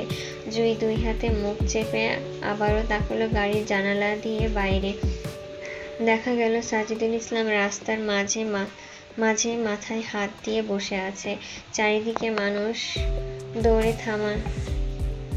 থামিয়ে সাজিদুল ইসলামকে ঘিরে দাঁড়িয়েছে ক্ষণে ক্ষণে। বাবার লজ্জিত মুখটা দেখে জুই ফুপিয়ে কেঁদে উঠল। আয়ন জুইকে কাঁদতে দেখে বিচলিত ভঙ্গিতে গাড়ি থামাতে চাইলে জুই মুহূর্তে বাধা দিয়ে বলল, গাড়ি থামাবেন না ডাক্তার সাহেব, আপনার বাড়ি চলুন প্লিজ। আয়ন জুইয়ের কথায় বিষণ্ণ হয়ে বলল, আপনি আমার বাড়ি যাবেন?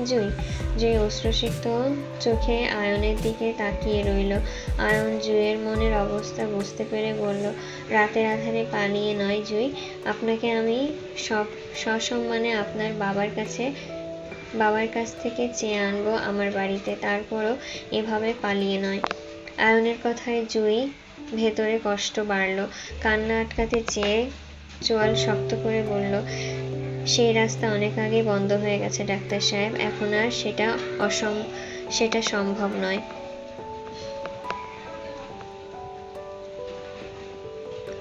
আমি আপনার জন্য সবকিছু করতে পারবো জুই, আপনি আমার ওপর বিশ্বাস রাখুন। জুই একই গলায় বলল, আপনার আমাকে নিয়ে যেতে না চাইলে এখানে নামিয়ে দিয়ে যান, অযথা কথা ভালো লাগছে না। জুইয়ের কথায় আয়ন কিছু বলতে গিয়েও থেমে যায়। জুইয়ের নীরব অশ্রুজোড়া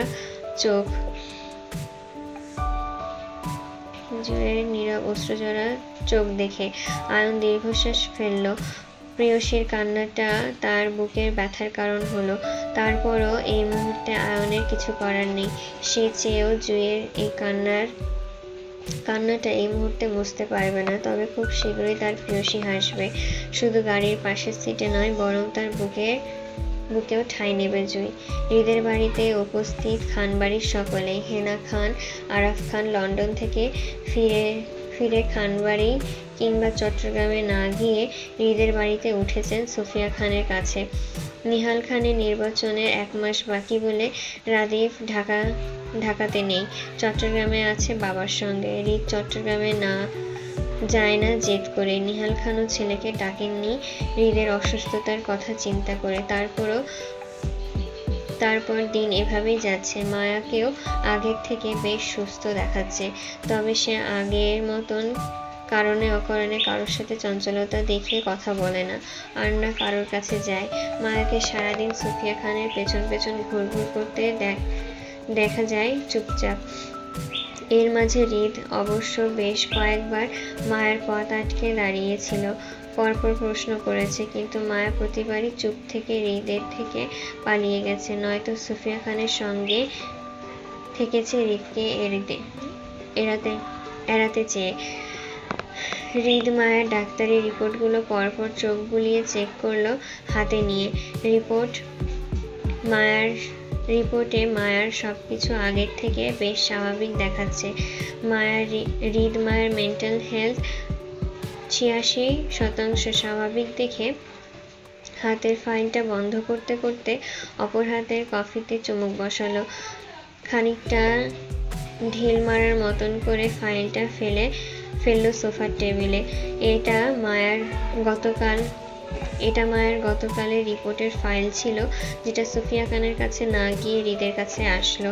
অবশ্য হৃদ নিজেই বলেছিল মায়া জড়িত সকল রিপোর্ট যেন তার হাতে আসে। বিগত 2 মাসে মায়ার রিকভারি হয়েছে 86%, মানে মায়া প্রায় রিকভারি হয়ে গেছে বলেই ধরা যায়।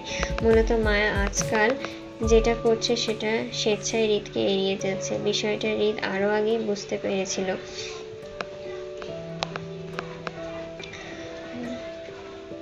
তবে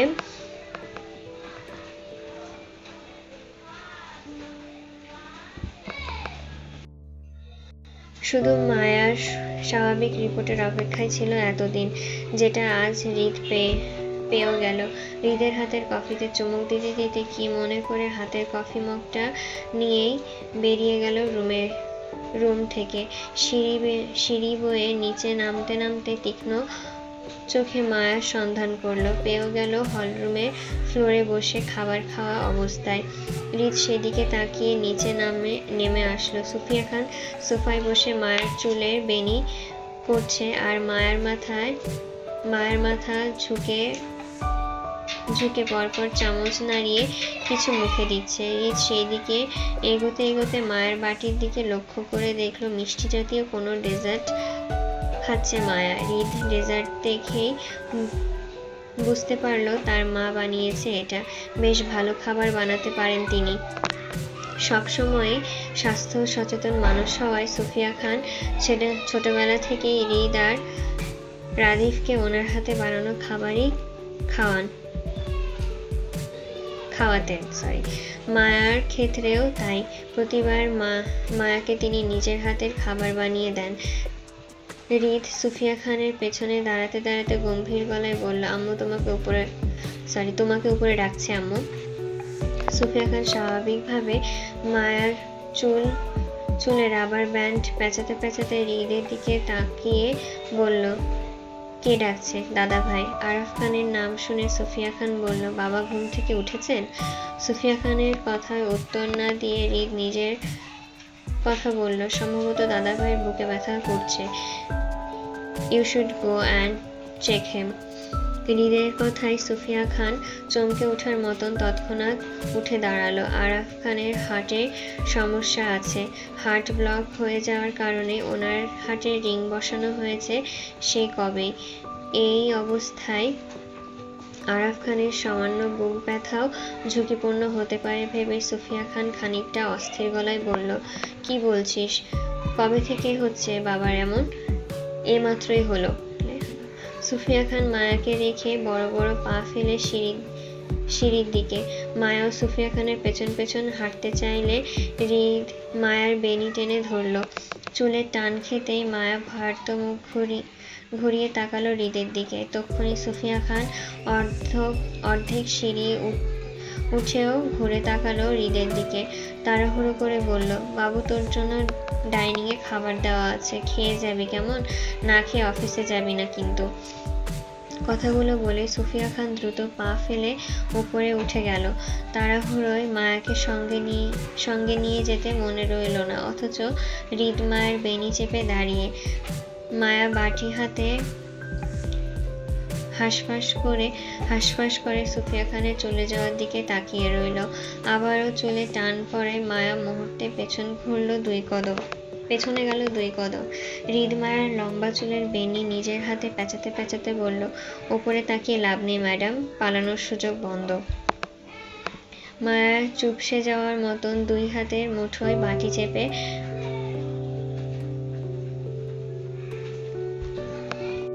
দাঁড়ালো। হৃদের কথার উত্তর করছে না আর না ঘুরে তাকাচ্ছে হৃদের দিকে। হৃদ মায়ের দিকে এগিয়ে আসতে গিয়েও দু কদম বাড়ালো না দ্বিধায়। মায়াকে ছোঁয়াটা তার জন্য হালাল কিনা এই প্রশ্নের উত্তরটা না পেয়ে সে ছোঁবে না এই নারীকে। হৃদ বিগত দিনের মতো মায়াকে সরাসরি বিয়ে নিয়ে প্রশ্ন করল না, বরং প্রথমে মায়াকে ওর সুস্থ মস্তিষ্কের প্রমাণ দিতে চেয়ে এলোমেলো কথা বাড়ালো।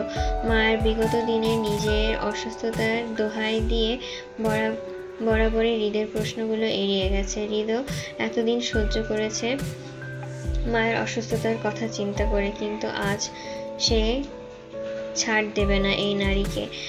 বরং হৃদের সামনেই মায়াকে স্বীকারোক্তি দেওয়াবে এই নারী সবকিছু মনে আছে বলে। হৃদ প্রথমে চলে যাওয়া সুফিয়া খানের দিকে আঙ্গুল তাক করে মায়ের উদ্দেশ্যে বলল, মহিলাটি তোমার কি হয় জানো? মায়া হৃদের তাক করা আঙ্গুল অনুসরণ করে সুফিয়া খানের দিকে তাকালো। সময় নিয়ে মিনমিন করে বলল, আম্মু হয়। তোমার আম্মু কার কাছে যাচ্ছে? দাদা ভাইয়ের কাছে। দাদা ভাইয়ের নাম কি? আরাফ খান। ওনার বউয়ের নাম কি? হেনা খান। তোমার আম্মুর নাম কি? সুফিয়া খান। তাহলে আমি কে? আম্মুর বড় ছেলে। তোমার সাথে আমার সম্পর্ক কি? হৃদের শেষ প্রশ্নে মায়া আবারও চুপ করে যায়।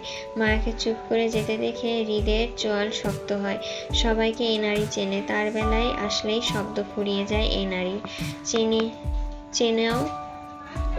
চেনেও তাকে না চেনার মতন এড়িয়ে যায় কি কারণে? সে কি করেছে? বরং এই নারী তার জীবনে অশান্তি বয়ে এনেছে। সে জীবিত থাকা অবস্থায় অন্য নাগরকে বিয়ে করে নিল। তার অসুস্থতার সুযোগ পর্যন্ত নিয়ে এখন তাকে এড়িয়ে যাচ্ছে কেন এই নারী? নতুন নাগরের সঙ্গে সংসার করবে বলে? হৃদের শক্ত হওয়া চোয়ালে দাঁতে দাঁত পিষে রাগে কটমট করে তাকালো মায়ের দিকে। মায়া হৃদের দিকে পিঠ দিয়ে মাথা নিচু করে তাকালো করে তখনও দাঁড়িয়ে। হৃদের শক্ত গলায় মায়া হুঁশ ফিরে বলল, সবই চিনিস, তাহলে আমার বেলায় না চেনার নাটক করিস কেন? আর কত চুপ থাকতে পারিস? আজ আমিও দেখব। হয় তুই আজ আমার প্রশ্নের উত্তর দিবি, নয়তো মরবি। হৃদের কথায় মায়ার নত মস্তিষ্কটা আরো নত হয়ে আসলো। তারপরও মুখ ফুটে টু শব্দও করলো না। হৃদ প্রথমে মায়ের সঙ্গে উগ্রতা দেখাতে চাইল না, সেজন্যই সে নিজের রাগটা নিয়ন্ত্রণ করতে চাইল। কিন্তু মায়া যেন আজ চুপ থাকার শপথ করে দাঁড়িয়ে রইল। না কথা বলছে, না হৃদের প্রশ্নের উত্তর দিচ্ছে। হৃদ ধৈর্য ধরে চেয়ে পুনরায় একই গলায় বলল, হৃদ আমার ধৈর্যের পরীক্ষা নিস না। তুই জানিস আমি বরাবরই অধৈর্য পুরুষ। মুখ খোল, উত্তর দে। কেন তুই আমাকে রেখে অন্য কাউকে বিয়েটা করলি? পরিবারের চাপে অন্য কাউকে বিয়ে করার মতন বেইমানি তুই আমার সঙ্গে করবি না। তাহলে এরপরও কি কারণ থাকতে পারে যার জন্য তুই আমাকে রেখে অন্য কাউকে কবুল বলতে হলো? কারণটা বল। হৃদের কথার পিঠে মায়া তখনও নত মস্তিষ্কে চুপচাপ দাঁড়িয়ে থাকতে দেখে মুহূর্তে হৃদের অধৈর্য হয়ে রাগে ফেটে পড়ল। তৎক্ষণাৎ হাতের কফি মগটা ছুঁড়ে মারল ফ্লোরে। বিকট শব্দে মায়া চমকে উঠতেই হৃদ মায়ার চুল টেনে নিজের কাছে আনলো। মায়ের পিঠ হৃদের পেটে বাড়ি খেতেই হৃদ মায়ের বাহু টেনে দক্ষ হাত চালালো মায়ের গালে। রাগে রিরি করে বলল, মুখ চলে না তোর? বোবা হয়ে গেছিস? চোখে পড়ে না আমারে?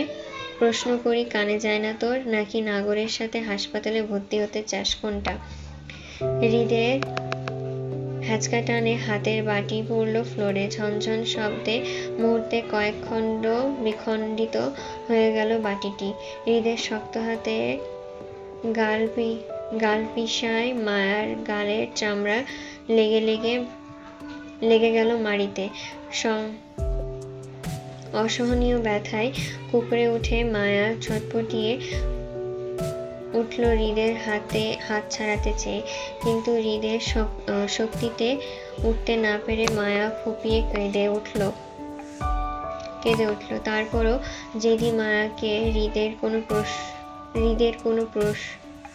কোনো প্রশ্নের কোনো উত্তর করতে দেখা গেল না। মায়াকে নিশ্চুপ দেখে হৃদ একইভাবে রাগে মরিয়া হয়ে বলল, মুখ খোল, কথা বল হৃদ। কেন আমার সাথে বেইমানি করলি বল? মায়ার জেদি কাণ্ডে হৃদের রাগ তিত্তির করে বাড়ল, কমল না। সে এমনিতেই রাগ নিয়ন্ত্রণ করতে পারে না। এর জন্যই সে এতদিন অসুস্থ মায়ার পাশ ঘেঁষেনি নিজের প্রশ্নের উত্তর চেয়ে। হৃদ জানে যদি এই নারী তার কথার ঠিকঠাক উত্তর না করে তাহলে সে নিজেই মেজাজ হারাবে। হলো তাই। বরাবরই এই নারী তার ধৈর্যের পরীক্ষা নেয়। সেও আজ ছেড়ে দেওয়ার পাত্র নয়। এই নারীর সুস্থতা নিশ্চিত করে সে আজ এই নারীর মুখোমুখি সুস্থতা নিশ্চিত করে আজ এই নারীকে তার মুখোমুখি দাঁড় করালো।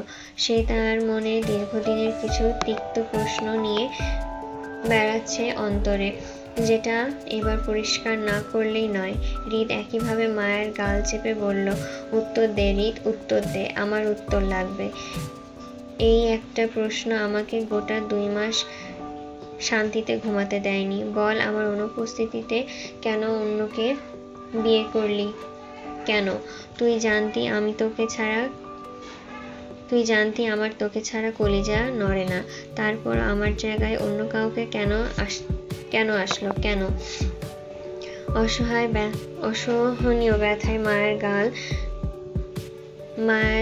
গাল হৃদের হাতে পিষ্ট হতেই মায়ের গাল বেয়ে অশ্রু পড়ল পরপর। মায়ের স্মৃতিতেও কিছু বিষাক্ত অতীত নাড়া দিতেই মায়া 2 হাতে শক্তি লাগিয়ে হৃদকে নিজের থেকে সরাতে চাইল। কিন্তু মায়া সুবিধা করতে না পেরে সুযোগ বুঝে গালে থাকা হৃদের হাতটা কামড়ে ধরল মুহূর্তে। আকস্মিক ঘটনায় হৃদ হাত ঝাটকালো, মৃদু চেঁচিয়ে উঠ পড়ল। হৃদের হাত থেকে ছাড়া পেতেই মায়া প্রাণপণ দৌড়ালো সুফিয়া খানের উদ্দেশ্যে। মায়াকে পালিয়ে যেতে দেখে হৃদও দৌড়ালো মায়ের পেছন পেছন। কয়েক সিঁড়ি যেতেই মায়া আটকা পড়ল হৃদের বাহুতে। মায়ের দুই পা শূন্যতে উঠে যেতে মায়া ভয়ার্থ চিৎকার করতে চাইল সুফিয়া খানের উদ্দেশ্যে, আম্মু বাঁচা। মায়া থামে নয়, ওকে থামতে হয় হৃদের শক্ত হাতের চাপে। হৃদ এক হাতে মায়ার পেট চেপে শূন্যতে তুলে অন্য হাতে মুখ চাপে। মায়া ছাড়া পাওয়ার জন্য এলোমেলো পা ছড়ল। মায়ের পিঠ হৃদের বুকে উঠতেই হৃদ মায়াকে নিয়ে হাঁটলো বাইরের পথে। হৃদ মায়াকে নিয়ে বাইরের পথে যেতে দেখলো মায়ার মুখে আতঙ্কে সিটিয়ে গেল। দ্বিগুণ ছটপটালো হৃদের থেকে ছাড়া পেতে। রাগান্বিত হৃদকে গাড়ির দিকে যেতে দেখেই ড্রাইভার তৎক্ষণাৎ গাড়ির পেছনের দরজা টানলো। হৃদ মায়াকে গাড়ির ভেতরে এক প্রকার ছুঁড়ে মারলো। মায়াকে হুমড়ি খেয়ে গাড়ির ভেতরে পড়তে দেখে হৃদ ঠাস করে দরজা বন্ধ করলো উচ্চ শব্দে। মায়া ভয়ে দুই হাত চাপড়ালো গাড়ির গ্লাসে। চিৎকার করে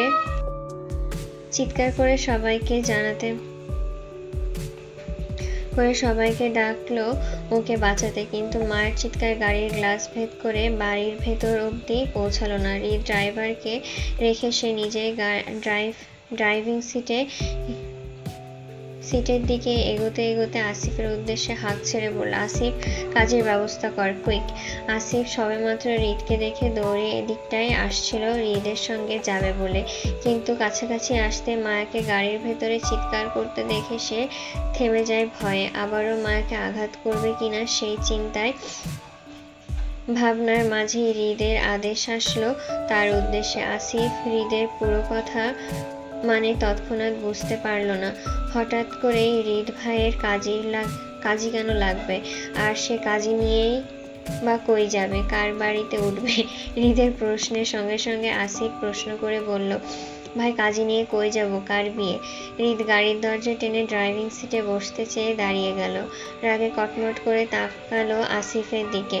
হৃদের শক্ত দৃষ্টিতে আসিফ হাসফাস করলো। বুঝতে পারলো সে এই মুহূর্তে এই প্রশ্নটা করা ঠিক হয়নি, কিন্তু সে প্রশ্নটা না করেও বা কিভাবে বুঝবে আসলে কাজী সাহেবকে নিয়ে আসিফ যাবে কার বিয়েতে? আসিফ ভয়ে ভয়ে আবারও আমতা করে বলল, ভাই, বিয়ে কার সেটা না বলে কাজীকে নিয়ে কোথায় যাব আমি? হৃদ রাগে তপ্ত মেজাজে বলল, তোর জন্য পাত্রী রেখেছি, সেজন্য কাজী নিয়ে সোজা আমার অফিসে যাবি।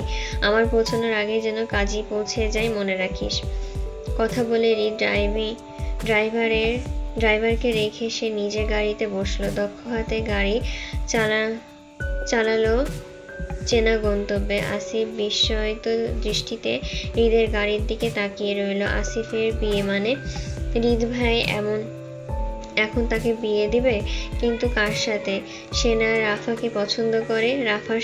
রাফার কথা স্মরণে আসতেই আসিফ উদাস হয়। মেয়েটা গিয়েছে সে কবেই, অথচ আজ এতদিন পরও রাফার সঙ্গে কথা হয়নি আসিফের। রাফার মা বাবার সঙ্গে প্রায়ই কথা হয় আসিফের, কিন্তু রাফা কখনোই আসিফের সঙ্গে কথা বলে না। হয়তো সবার মতো করে রাফাও আসিফের উপরে মায়ের অনাকাঙ্ক্ষিত বিয়ে নিয়ে রেগে আছে, কিন্তু আসিফ রাফাকে বিপদের পাশে থাকেনি সেজন্যই। কিন্তু আসিফ তো আর জানতো না মায়া ভাবি যে সত্যি বিপদে ছিল। কেউ তাকে এ বিষয়ে অবগত করেনি কখনোই। যদি আগে থেকে করতো তাহলে অবশ্যই আসিফ সবকিছু অপেক্ষা করে হলেও মা ভাবির পাশে দাঁড়াতো, কিন্তু আফসোস, কেউ আসিফের দিকটা দেখতে চায় না, আর না কেউ শুনতে চায় কিছু। আসিফ না ওর হৃদ ভাইকে বোঝাতে পারছে, আর না রাফাকে। ভালোবাসা দুটো মানুষই আসিফের উপরে রেগে। হৃদ অফিসে পৌঁছানোর আগে সত্যি কাজী উপস্থিত পেল হৃদ নিজের কেবিনে। হৃদ মায়ের হাত শক্ত করে চেপে কাজীর সম্মুখে সোফায় বসলো। মায়া সে তখন থেকে কান্নাকাটি করছে হৃদের ভয়ে। চোখ মুখ লাল হয়ে উঠল কান্নার দাপটে। মুরব্বি কাজী সাহেব হৃদের সঙ্গে মায়াকে কাঁদতে দেখে তিনি সংকোচ বোধ করলেন বিয়েটা পড়াতে। তিনি ছেলে মেয়ে দুইজনকে দেখেই বুঝতে পারলেন বিয়েটা আসলে এদেরই। কাজী সাহেব মায়ের দিকে তাকিয়ে আমতা আমতা করে হৃদকে বলতে চাইল, বাবা মেয়ে কাঁদছে তো। হৃদ শক্ত গলায় উত্তর আসলো তক্ষুনি, বলল, মেয়ে বিয়ের মেকআপ করতে কাঁদছে, আপনি বিয়ে পড়ান। হৃদের কথায় কাজী সাহেব অবাক চোখে মায়ের দিকে তাকালো। সামান্য মেকআপ করার জন্য এই মেয়েটা এইভাবে কাঁদছে? তিনি মায়াময়ী গলায় আবারও হৃদকে কিছু বলতে চাইল মায়ের হয়ে, কিন্তু হৃদ তেতে উঠে বলল, বাল, আপনাকে প্রশ্ন করতে এনেছি, বিয়ে পড়ান জলদি। হৃদের ধমকে কাজী সাহেব আর কথা বাড়ালো না, ওইভাবেই বিয়ে পড়ানো শুরু করলো। হৃদ, মায়া আর কাজী তিনজন ছাড়াও কক্ষে আরো 4 জন সদস্য উপস্থিত হৃদের অফিসের। হৃদ আগে গাড়িতে চলে আসায় আর আসিফ তখনও এসে পৌঁছায়নি, অথচ ততক্ষণে বৃদ্ধ কাজী সাহেব বিয়ের কাগজপত্র গোছাতে চেয়ে নতুন করে কাবিননামা লিখতে চাইলেন, কিন্তু হৃদ বাধা দিয়ে বলল, এইসব নাটকের দরকার নেই, আমরা পূর্ব বিবাহিত, আপনি এইসব কাবিননামার চুক্তিপত্র আমার কাছে আছে, আপনি শুধু আমাদের বিয়েটা শুদ্ধিকরণ করতে ধর্মীয়ভাবে পড়াবেন, এতেই হবে, এতেই চলবে। হৃদের কথায় কাজী সাহেব বিষয়টা বুঝতে পেরে হাতের কাবিননামার বই বন্ধ করে ধর্মীয়ভাবে বিয়ে পড়াতে শুরু করলেন। মায়াকে কবুল বললে মায়া মুখ এঁটে বসে রইল, টু শব্দ পর্যন্ত করল না। কাজী সাহেব একবার নয়, দুইবার নয়, বারবার বিয়ে পড়াতে লাগলেন। প্রতিবারই মায়াকে কবুল বলার তাগিদ দিতে দিতে তিনিও একসময় ক্লান্ত হয়ে হাল ছেড়ে দিতে লাগলেন, অথচ মায়া কবুল বলার বিন্দুমাত্র রেশ নেই। দীর্ঘ 30 মিনিট এভাবেই চলল। হৃদের ধৈর্যের সীমা অতিক্রম করেও সে শক্ত চোয়ালে বসে হিংস্র দৃষ্টিতে মায়াকে ভস্ম করার ক্ষোভে তখন থেকে তাকিয়ে। সবাই ভয় পাচ্ছে হৃদকে, কখন না জানি হিংস্রতার গর্জে ওঠে মায়ের উপরে। কাজী সাহেব এবার নিজেও ভয়ে আছেন হৃদের দৃষ্টিতে। সে কখন থেকে হিংস্রতার দৃষ্টিতে এভাবেই তাকিয়ে আছে মেয়েটার দিকে। মূলত কাজী সাহেব মায়াকে বাঁচাতে চেয়ে বারবার মায়াকে কবুল বলার তাগিদ দিতে লাগলো, অথচ যেদিন মায়া প্রাণ দেবে তারপরও হৃদের নামে কবুল বলবে না বলে শপথ করলো। হৃদ হিংস্রতার রাগটা গিলতে চেয়ে সে মূলত মায়াকে আঘাত করতে চায় না, কিন্তু জেদি মায়ার জন্য সে নিজেও আর রাগটা নিয়ন্ত্রণ করতে পারছে না। অতিরিক্ত রাগে কখন না জানি আঘাত করে বসে এই নারীকে। হৃদ রাগে 2 হাতে মুষ্টবুদ্ধি করে পিষল। ঠান্ডা হাওয়ার এসির মধ্যেও হৃদকে ঘামতে দেখা গেল অতিরিক্ত রাগের তোপে।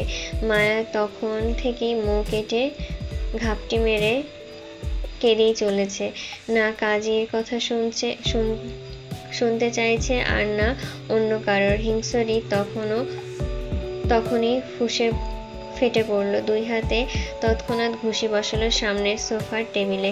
মুহূর্তে বিকট শব্দে ঝনঝন করে ভেঙে পড়ল অসংখ্য কাচের টুকরো। অকস্মাৎ ঘটনায় সকলেই ভয়ে আতঙ্কিত হলো। মায়া চিৎকার করে ভয়ে সোফার দিকে চেপে যেতেই হৃদ শক্ত হাতে মায়ের বাহু টেনে গাল চেপে মুখোমুখি করে বলল, তোর আমার সাথে পাপে লিপ্ত হওয়ার শখ? আয় তাহলে, তোর বিয়ে করা লাগবে না, তুই হারামি থাক, আমার হালাল হতে হবে না। হৃদের মায়ার হাত টেনে দাঁড়াতে চাইলে মায়া পা পড়ল কাচের টুকরোর ওপরে। মুহূর্তে মায়ের পা ধরে চিৎকার করে উঠল। মায়া হৃদকে রেখে বগল থাবা করে একটা চেয়ার মাথার উপরে উঠিয়ে আছাড় মারতেই এক লাফে কাজী উঠে দাঁড়ালো ভয়ে। মায়াও ভয়ে আতকে তৎক্ষণাৎ কবুল বলে উঠল বারবার। একবার নয়, 2 বার নয়, কতবার মায়া কবুল বলতে শোনা গেল সেটা আতঙ্কিত কাজী সাহেবও হিসাব করেনি, কিন্তু মায়াকে কবুল বলতে দেখে যেন কাজী সাহেবের প্রাণে প্রাণ আসলো। সে তোলপাড় হৃদকে থামাতে চেয়ে উত্তেজিত ভঙ্গিতে চিৎকার করে বলল, বাবা মেয়ে কবুল বলেছে, কবুল বলেছে, আলহামদুলিল্লাহ, আলহামদুলিল্লাহ, তুমি থামো, তুমি থামো। হৃদ ততক্ষণে হাতের দ্বিতীয় চেয়ারটাও ফ্লোরে উল্টে ফেললো। কাজী সাহেব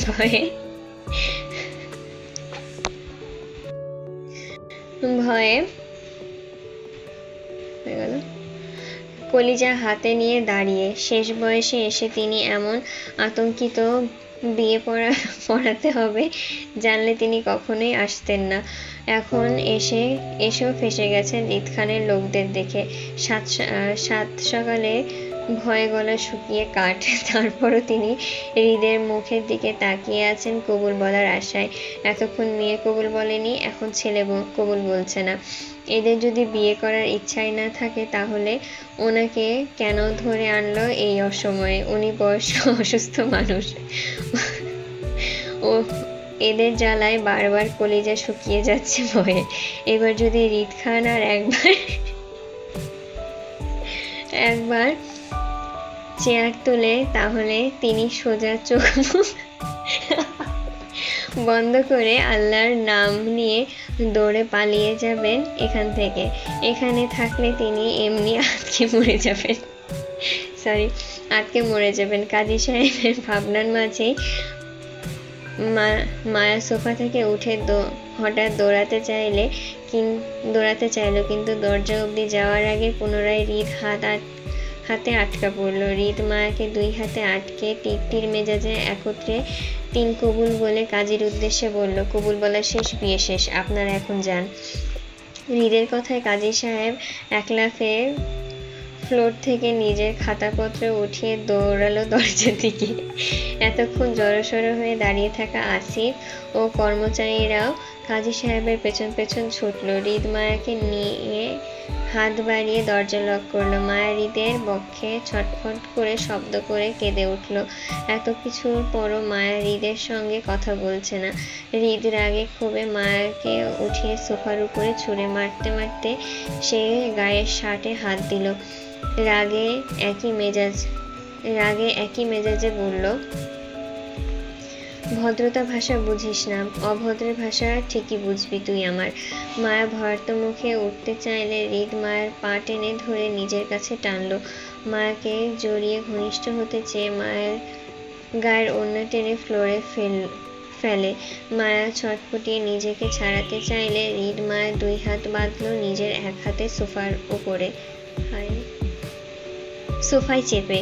মায়ের সাথে ঘনিষ্ঠতা বাড়াতে চেয়ে মায়ের গলায় মুখ গুজে দিতেই মায়া শব্দ করে কেঁদে উঠল হু হু করে। কিন্তু মায়ের কান্না উপেক্ষা করেই মায়াতে মত্ত হতে চাইল হৃদ। হৃদের ঘনিষ্ঠতার মাঝে সে নিজেই নমনীয় হয়ে আসলো। সময়ের খেয়াল হৃদের ছিল না, কিন্তু হৃদের কাছে 20 মিনিটের মাথায় দরজা ধাক্কা পড়ল আসিফের। অস্থির উত্তেজিত আসিফ আতঙ্কিত গলায় বারবার বন্ধ দরজা ধাক্কিয়ে হৃদের উদ্দেশ্যে বলতে শোনা গেল, ভাই, আপনার বাবার উপর কারা যেন আবার হামলা করেছে।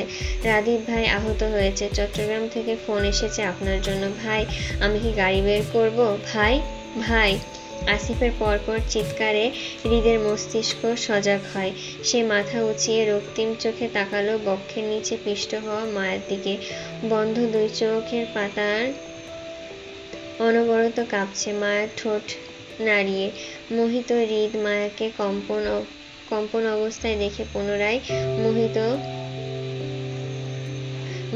পুনরায় মায়াতে মুক্ত হতে চাইলে আসিফ একইভাবে দরজা ধাক্কালো, হৃদের কাজে ব্যাঘাত ঘটিয়ে। হৃদের শান্ত হওয়া মেজাজটা পুনরায় খিচে গেল আসিফের উপর। এই মুহূর্তে তার আসিফকে গুলি করলে কম হবে বলে মনে হলো। হৃদ মায়াকে ছেড়ে উঠে বসতে 2 হাতে মাথা চেপে ধরল। হৃদের হঠাৎ করে বেশ মাথা ব্যথা অনুভব হলো, অথচ আসিফ তখন দরজা ধাক্কাচ্ছে, থামার নাম নেই। হৃদকে সরে যেতে দেখে মায়া ফ্লোর থেকে হৃদের শার্ট উঠিয়ে গায়ে চাদরের মতন জড়াতে মুখ লুকালো সোফার কুশনে। হৃদ শূন্য চোখে এক পলক মায়ের দিকে তাকিয়ে দৃষ্টি ঘোরালো বন্ধ দরজার ওপর। হৃদের সবে জাগ্রত হওয়া ফিলিংসে ব্যাঘাত ঘটাতেই হৃদের শান্ত হওয়া মেজাজটা খিচে গেল রাগে। গর্জে ওঠার মতন ভাঙা টি টেবিলে লাথি মেরে মারতে মারতে বলল, বালের একটা বিয়ে করেছি আমি, বউকে ছুতে গেলে গজব আসে কোথার থেকে, বালের বাসর করবো আমি, ছ্যাঃ।